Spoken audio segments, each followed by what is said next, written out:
Haverford College in Pennsylvania, where he played football and ran track back when distances were measured in yards and helmets were in leather.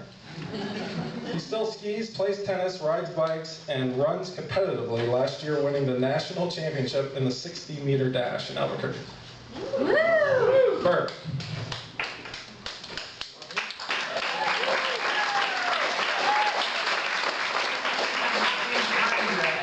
I want to say I've never done anything in 6 minutes and 40 seconds. It takes me that long to tell Megan I love her, right? Yeah, correct. Warming the crowd up. You're running to 60. You can't get up here in 2 minutes, but no. Thank you, Jason. I think you should know that there are 3 of us, not Haverford, but Haverford men here, Matt and Parker and me. Only I'm an old man. I'm going to just tell you briefly, and that's all I would have to say, is that making things, working with your hands, putting yourself, your talent, and your artistry to work is joy, it's love, it's fun, it adds meaning to every aspect of life, and that's all I have to say.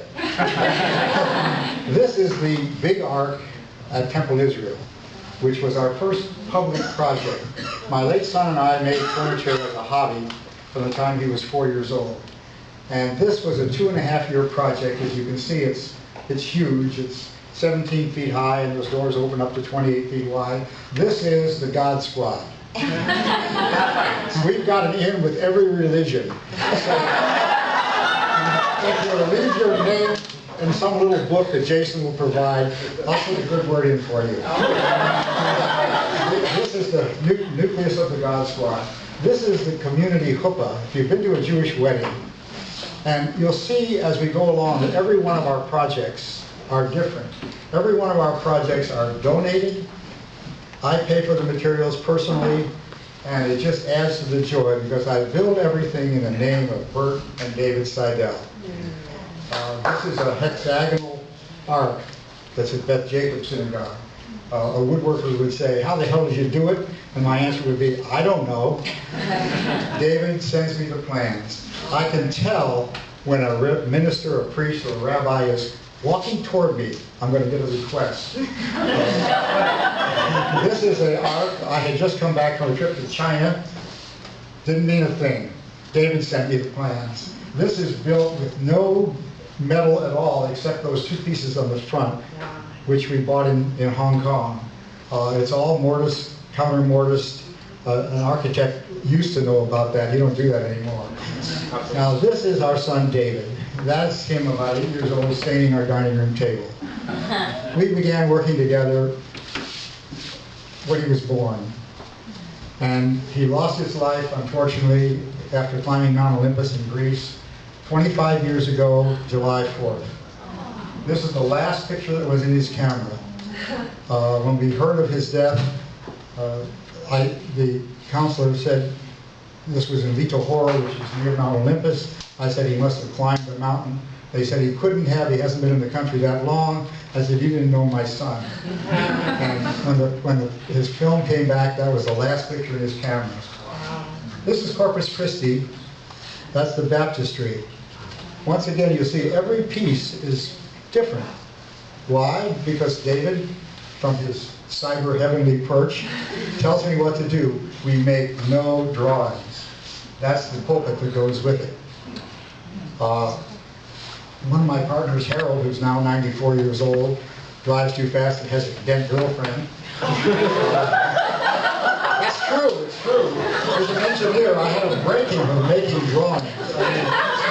So we just do what David tells us. Now this is, for a bunch of Jewish guys, this is a minbar, this is a pulpit for a mosque. And there you see above is the name of God called the Bismillah. And I had to carve that with my dental drill.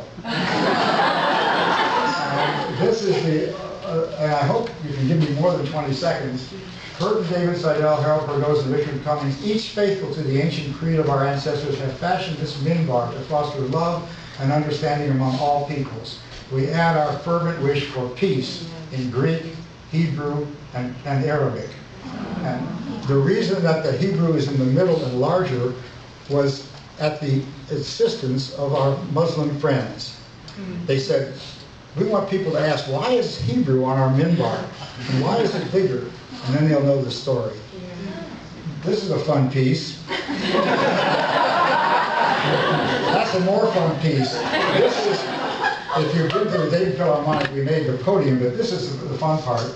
Neil Gittleman wanted a Mahler Sixth Hammer. Mahler's Sixth Symphony is a tragic symphony, 3 big hammer blows that predict the 3 tragedies of his life, his loss of his daughter, his congestive heart failure, which took him at age 51, and the fact that his wife was sleeping with every artist in Europe.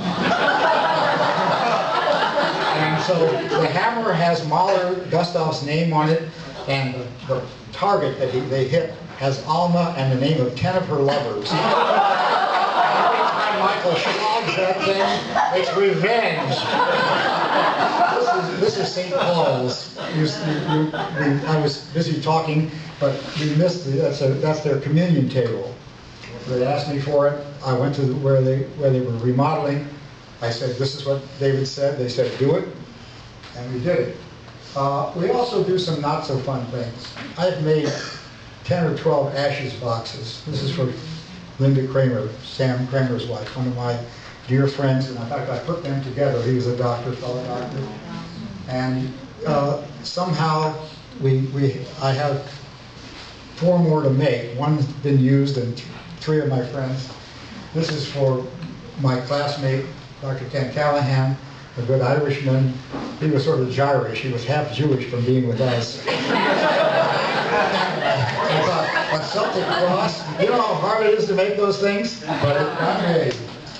We made cradles. We made a dozen more cradles. And this is interesting. This is wood that was given to me by Hank Cates. Those of you who listen to Dayton Public Radio know he's the voice of the opera. This is wood that his father, who was a railroad supervisor, salvaged from a clearance. Those were cut 30 years ago, and it's just wild wood. This is supposed to be the last slide, but it didn't work that way. Maybe it is. This is one of the things that you get a call from a rabbi. He says, I'd like to get your ideas of something. This infant died, and to get a kosher casket, a true Orthodox Jew will not have any metal in these caskets because it's really dust to dust. And I have made about 4 of these for infants, and you have to work all night sometime because they have to be buried before sundown on Sabbath.